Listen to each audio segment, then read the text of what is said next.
Hey guys सब तो क्या हाल चाल है आप सबके। आई होप कि जैसे भी हो बहुत सही हो। तो गाइस आज की जो स्टोरी है वो हमने रेडिट से ही ली है, जैसे कि हम हर बार लेते हैं। तो आई होप कि आपको स्टोरी अच्छी लगी हो। और हम एक नया चैनल लेकर आ रहे हैं अल्फ़ा अक्की क्राइम्स के नाम से, जिसमें हम क्राइम स्टोरी सुनाया करेंगे और वो बहुत इंटरेस्टिंग क्राइम स्टोरीज होने वाली है। जस्ट भरोसा रखो मुझ पर। मैं बहुत मेहनत कर रहा हूँ उसके पीछे, बहुत रिसर्च चल रही है, एडिटिंग टॉप नॉच होने वाली है, तो सब कुछ अच्छा होने वाला है। तो टाइम मिलेगा तो थोड़ा सा उधर जाके सब्सक्राइब कर देना, क्योंकि जल्दी वहाँ पे मैं बहुत कंसिस्टेंटली अपलोड करने वाला हूँ। And now let's start this video. ये स्टोरी जेन ने शेयर करी है। जेन जो कि नॉर्मली कॉलेज जाती है और वहाँ पे उसका एक दोस्त होता है। जो दोस्त होता है वो काफ़ी नॉर्मल सा ही लड़का होता है, जैसे कि बहुत इंट्रोवर्ट होता है, तो ज़्यादा लोगों से बात नहीं करना, एकदम अपने में ही रहना। कोई उससे बात भी करने आता था तो वो ज़्यादा ऐसे इंटरेस्ट नहीं दिखाता था, तो सामने वाले को लगता था कि इग्नोर कर रहा है या रूड है, समथिंग लाइक दैट। तो उससे ज़्यादा लोग बातें कुछ करते नहीं थे, दोस्ती नहीं करते थे। एक जेन ही थी जो उसकी दोस्त थी। अब जेन को उसकी थोड़ी फिक्र थी कि भाई ये कैसे रह पाएगा, ये ऐसा लड़का ना किसी से बातें करता है ना दोस्त बनाता है, कैसे होगा इसका कुछ भी। तो जेन क्या करती है, जेन सोचती है क्यों ना इसको कुछ ऐसी चीज़ें बताई जाए जिसमें ये ऐसे खो जाए, जिसमें इसको इंटरेस्ट आ जाए। तो वो जो लड़का था उसे एक्चुअली ये पैरानॉर्मल चीज़ें, हॉरर स्टफ़ और काफ़ी ऐसी चीज़ें जो वियर्ड चीज़ें होती है वो बड़ी अच्छी लगती थी। तो जेन अपने दोस्त को कुछ ऐसी चीज़ें बताती है जो कि उसे पहले पता नहीं होती, जो कि जेन को पता होता है कि ये बहुत इंटरेस्ट लेगा इन चीज़ों में। जैसे कि कॉन्स्पिरेसी थ्योरीज होती है, ये हमारी दुनिया है, ऐसी लाखों और दुनिया है, टाइम ट्रैवल है, पैरेलल यूनिवर्स है, ऐसी ऐसी बहुत सारी चीज़ें। और जिसे देख के वो लड़का तो मतलब ऐसा हो जाता है कि भाई साहब ये क्या देख लिया मैंने, ऐसा कुछ होता है। और वो खो जाता है इन सब चीज़ों में, जैसा कि जेन को पता ही था कि उसे इन सब चीज़ों में इंटरेस्ट आएगा, बट इतना इंटरेस्ट आएगा ये जेन को नहीं पता था। वो लड़का धीरे धीरे धीरे और इतना ज़्यादा खोने लग जाता है कि वो अब जेन से भी ढंग से बात नहीं कर रहा होता और नॉर्मली अपना ही सर्च कर रहा है, अपना वो खुद ही सर्च करने लग गया। उसने दुनिया भर की बुक्स पढ़ ली, इस बारे में आर्टिकल्स पढ़ लिए हर जगह, और वो भी कुछ ही दिनों में। जेन भी बड़ी वो होती है, एक तरफ से खुश भी होती है कि चलो ठीक है ऐसे कुछ तो मिला जिससे अपना टाइम पास कर सकता है, बट दूसरी साइड उसे थोड़ी चिंता भी हो रही होती है कि इतना ज़्यादा खो गया है भाई, इतना डीप डाउन स्टडी कर रहा है, तो थोड़ी सी फिक्र होती है। और अब वो लड़का ऐसा बन चुका था कि उसे अगर उसके साथ तुम बातें करोगे तो कहीं ना कहीं से वो सब बातों में जो भी टॉपिक चल रहा है उसे काट के अपनी बातें करने लग जाएगा। कि तुझे पता है पैरेलल यूनिवर्स भी होता है, हम जैसे यहाँ जी रहे हैं वैसे ही किसी और दुनिया में कोई और हमारी ही तरह है, हम ही हैं ऐसा समझ लो, वो भी वहाँ पे जी रहे हैं। ऐसे ऐसे अजीब अजीब बातें करने लग जाएगा। वो अलग अलग थ्योरीज सुनाने लग जाएगा कि एलियंस होते हैं, वो यहाँ पाए गए हैं, ये वो ऐसा दुनिया भर की चीज़ें। तो जेन ने ठीक है यार, अगर सामने वाले को इंटरेस्ट आ रहा है, सामने वाला खुश है, तो जेन ने बोला ठीक है कोई बात नहीं, चलने तो जैसा चल रहा है। अब टाइम बीतते जा रहा है, वो लड़का और इन सब चीज़ों में घुसते जा रहा है। तो जेन और वो अभी भी लेकिन अच्छे दोस्त हैं। जेन और वो लड़का प्ले स्टेशन में रोज़ गेम्स खेलते थे, नॉर्मली चैट वैट करते थे, कॉल वॉल करते थे, और ऐसे घूमने वूमने चले जाते थे, कभी मूवी देखने चले गए, कभी पार्क में चले गए। जेन और जो जेन का बॉयफ्रेंड है वो, और जो जेन का दोस्त है, ये तीनों लोग आपस में एक दूसरे को जानते ही थे, तो ऐसे ही घूमने चले जाते थे, मूवी देखने चले गए, पार्क में चले गए, ऐसे ही चल रही थी अच्छी खासी ज़िंदगी इनकी। बट चीज़ें तब से ख़राब होने लगी जब से जो जेन का दोस्त था उसने DMT स्मोक करना चालू कर दिया। और वो जो चीज़ें लेता था, मैं उसका नाम नहीं बता सकता, बट वो बहुत ज़्यादा डेंजरस थी। मतलब डेंजरस और अमेजिंग दोनों उस चीज़ के साथ जुड़े हुए थे। जेन ने भी पहले ये चीज़ ट्राई करी थी बट एक बार, और वो ऐसी चीज़ है कि तुम उसे लोगे तो तुम्हें ऐसा लगेगा कि तुम अलग ही दुनिया में अलग ही ज़िंदगी जी रहे हो। तुम्हारे साथ वो चीज़ें हो रही है जो असल ज़िंदगी में कभी हो ही नहीं सकती। तुम वो चीज़ें देख रहे हो जो असल चीज़ों में देख ही नहीं सकते। मतलब कि तुम्हारा रियलिटी से जो वास्ता है वो पूरा कट जाता है और तुम एक अलग ही यूनिवर्स में पहुंच जाते हो। जैसे कि जेन ने अपना जो एक्सपीरियंस बताया था, वो जब लास्ट टाइम उसने यूज़ करा था तब वो किसी एक अजीब से पहाड़ में किसी ड्रैगन के साथ खेल रही थी, ये उसका एक्सपीरियंस था। तो वो लेने से तुम्हें ऐसी चीज़ें विजुअलाइज हो जाती है, तुम्हें ऐसी एक्सपीरियंस होते हैं और तुम एक्सप्लोर करते हो अलग ही दुनिया को, जो कि शायद असली में है भी नहीं। बट ये चीज़ें अच्छी तब है जब तुम एक बार लो। मेरे हिसाब से तो एक बार भी मत लो, बिल्कुल भी नहीं, बट जेन के हिसाब से एक बार लो तो ठीक है, सही है, बढ़िया है, तुम एक्सप्लोर कर रहे हो। बट जो वो लड़का था वो एक दिन में 30 बार ये चीज़ें ले रहा था, 30 बार इस चीज़ के नशे कर रहा था। तो ऑब्वियसली कुछ भी चीज़ हद से ज़्यादा करी जाए तो वो डेंजरस हो जाती है, और वही चीज़ उस लड़के के साथ होने लगी। ये चीज़ें उस लड़के को मेंटली डिस्टर्ब करने लग गई थी। वो लड़का अजीब अजीब चीज़ें बोलने लग गया था उसे। वो अब उसने नशे भी नहीं करे बट उसे रियलिटी में अलग अलग चीज़ें दिखाई दे रही है जो कि असली में है भी नहीं। और ये चीज़ें जेन भी नोटिस कर रही थी। वो बोलता था कि उसको एंजल्स दिखते हैं, वो बोलता था कि उसका रीइंकार्नेशन हुआ है, मतलब कि पुनर्जन्म हुआ है। वो कहता था कि जब वो अपने घर जाता है तो वहाँ पे उसके पास ही डेविल रहता है जिससे वो रोज़ बातें करता है और घंटों बातें करता है। ये सब चीज़ें जब वो बोलता था तो जेन को समझ आ रहा था कि इसकी दिमागी हालत अब थोड़ी ख़राब होने लग गई है। जेन को उसकी चिंता थी, जेन का वो दोस्त था और कहीं ना कहीं गिल्ट भी था कि ये जो चीज़ें कर रहा है वो शायद कहीं ना कहीं जेन की भी उसमें गलती है। तो जेन क्या करती है, जो उस लड़के की बहन होती है उसको फेसबुक में मैसेज करती है, उसको बताती है कि कैसे उसका भाई अब ये सब चीज़ें ले रहा है और कैसे वो मेंटली अब स्टेबल नहीं लग रहा, वो अजीब अजीब बातें कर रहा है, अजीब अजीब चीज़ें उसको दिखाई दे रही है। तो अगर हो सके तो हेल्प लो, डॉक्टर्स की, साइकाइटिस्ट की, जिसकी भी ले सकते हो लो। बट कहीं ना कहीं जेन को ये रियलाइज़ हो गया कि वो जो बहन है, जो उसके दोस्त की बहन है, वो इग्नोर कर देती है इसके मैसेज को। शायद उसकी बहन की भी कोई गलती नहीं है, जो बहन है वो 6 साल छोटी है इनसे, तो अभी वो बच्ची है, तो शायद उसको लग रहा हो कि कोई ऐसी स्पैम कर रहा है, मज़े ले रहा है, प्रैंक कर रहा है, क्योंकि मेरा भाई ऐसा नहीं है, उसको भी पता है। और कोई ऐसे एकदम से आके बोल दे तुम्हारा भाई ऐसे अजीब हरकतें कर रहा है, मेंटली पागल है वो, तो शायद भरोसा करना थोड़ा मुश्किल हो। जेन को समझ आ गया था कि उसकी बहन ने किसी भी बात पे भरोसा नहीं किया है।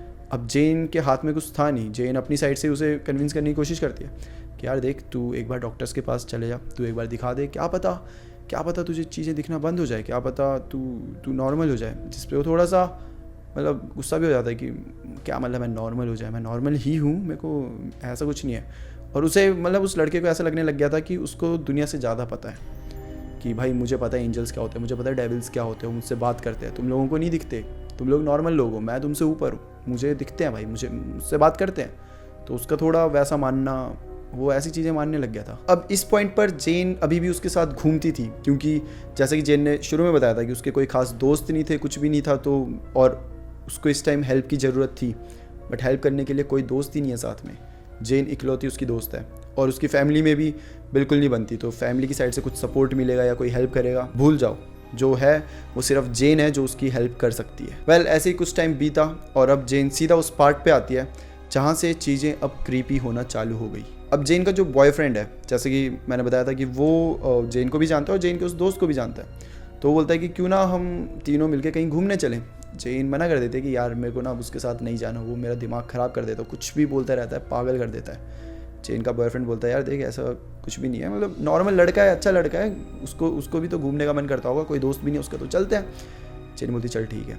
और अब ये दोनों चल पड़े हैं और वो जो लड़का होता है वो फिर से वहाँ पे भी फालतू की बातें करने लग गया, इजिप्ट के बारे में, कैसे मम्मीज़ बनी गई थी और कैसे वो अभी भी हैं बट छुप के रहती हैं, और कैसे वो गॉड्स के बारे में बताने लग जाता है, अजीब अजीब बातें कि वो होते हैं नहीं होते, फालतू की बातें। और साथ में उसके साथ एक बड़ा सा नाइफ़ होता है, हंटिंग नाइफ़, जो कि वो हमेशा अपने मतलब उसने एक लेफ्ट हैंड में वो पकड़ा हुआ है हंटिंग नाइफ़, और बस चल रहा है और फालतू की बातें बड़बड़ाया जा रहा है। अब वो लड़का बताता है कि ये जो हंटिंग नाइफ़ उसके पास है ये नेगेटिव चीज़ों को दूर करता है। कैसे उसको पहले नेगेटिव थॉट्स आ रहे थे, उसने ये हंटिंग नाइफ़ जब से लिया उसको नेगेटिव थॉट्स नहीं आते, और तब से बस वो लड़ाई कर रहा है इस हंटिंग नाइफ से, उन नेगेटिव थॉट्स से, और बस वो कैसे उन नेगेटिव थॉट्स को दूर कर रहा है इन हंटिंग नाइफ की वजह से। ये बातें जेन को बड़ा अनईजी सा फील करवा रही थी। अब जेन और उसका बॉयफ्रेंड नोटिस कर रहे हैं कि कैसे अजीब अजीब हरकतें कर रहा है, बट क्या कर सकते हैं क्योंकि अब ये नॉर्मल चल रहा है, गाड़ी दूर खड़ी है। तो जेन के बॉयफ्रेंड को बीच में एक आइडिया आ जाता है कि क्यों ना हम लंच करने चलें, जिस पे जेन उसे लुक देती है कि भाई मत जा, मेरे को इस लड़के के साथ नहीं रहना, और ऐसा करते ऐसे कहीं ड्रॉप करते और हम दोनों चलते हैं। जेन उसे लुक्स दे ही दिया ऐसे कि मत जा, लेकिन जेन का बॉयफ्रेंड ये कुछ भी समझ नहीं पाता, और एंडिंग में ये तीनों गाड़ी में बैठ चुके हैं और अब लंच करने के लिए चल पड़े हैं। अब ड्राइव कर रही है जेन, साइड में बैठा हुआ है उसका बॉयफ्रेंड और पीछे बैठा है वो दोस्त। पीछे बैठ के फिर वो वही अजीब अजीब हरकतें, अजीब अजीब बड़बड़ाने लग रहा है, कुछ भी बोलते जा रहा है। जेन का आधा ध्यान रास्ते पे और आधा ध्यान उस पीछे कि भाई क्या यार, क्यों ये ऐसा बोल रहा है, क्या हो गया इसको।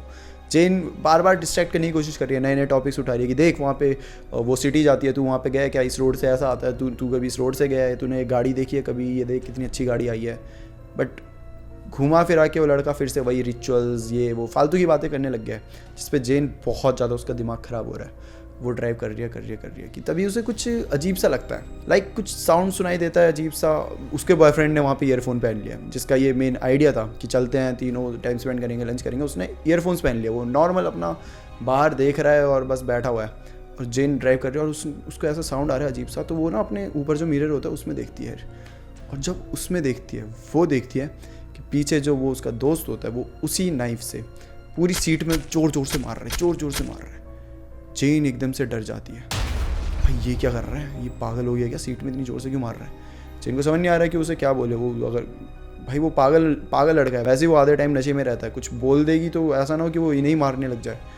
जेन बहुत स्लोली अब गाड़ी चला रही है और वो बस सोच रही हो कैसे करके इस भाई को यहाँ उतारो और निकलो यहाँ से। जेन ने वहीं डिसाइड कर लिया कि मैं इससे ज़िंदगी में कभी बात नहीं करने वाली, मेरा तो इससे कोई रिश्ता नाता ही नहीं है, भाई दूर हो जाओ। जेन जा रही है धीरे धीरे गाड़ी चला रही है और फाइनली वो एक जगह गाड़ी रोक देती है। और जो बगल में बॉयफ्रेंड है जो कि मस्त ईयरफोन लगा के गाने सुन रहा है, उसे पता ही नहीं पीछे क्या हो रहा है, वो मस्त अपना एंजॉय कर रहा है, गाने गा रहा है धीरे धीरे अपनी गंदी सी आवाज़ में। और जेन यहाँ और दिमाग ख़राब हो रहा है। जेन साइड में रोकती है गाड़ी, जेन उतरती है, उसका बॉयफ्रेंड उतरता है। बॉयफ्रेंड बोलता है क्या हुआ, तुम यहाँ क्यों उतर गई। जेन बोलती है 2 मिनट चुप रहो, ठीक है। बॉयफ्रेंड अब चुप है और जेन बोलती है कि कम हमें कुछ अर्जेंट काम हो गया तो तुम यहीं उतर जाओ, हमें जाना पड़ेगा। जब जेन ये बोलती है तो वो लड़का उतरता ही नहीं है, वो बस अजीब तरीके से इन दोनों को देख रहा है। बहुत अजीब सा लुक है, मतलब कि कुछ समझ नहीं आ रहा, वो गुस्सा है, खुश है, वो कंफ्यूज्ड है, बस इन्हें देख रहा है। जेन फिर थोड़ा और चिल्लाती है कि भाई आ बाहर तो आ, क्या हो गया। तो वो डोर खोलता है, वो बाहर आता है। जैसे वो बाहर आता है उसके पास एक बैग होता है और वो उस बैग में अपना हाथ डालता है और सीधा एक बंदूक निकाल देता है। तो वो बंदूक ऐसे निकाल के देख रहा है वो बंदूक को। जैसे ही ये देखता है जेन बहुत ज़्यादा डर जाती है।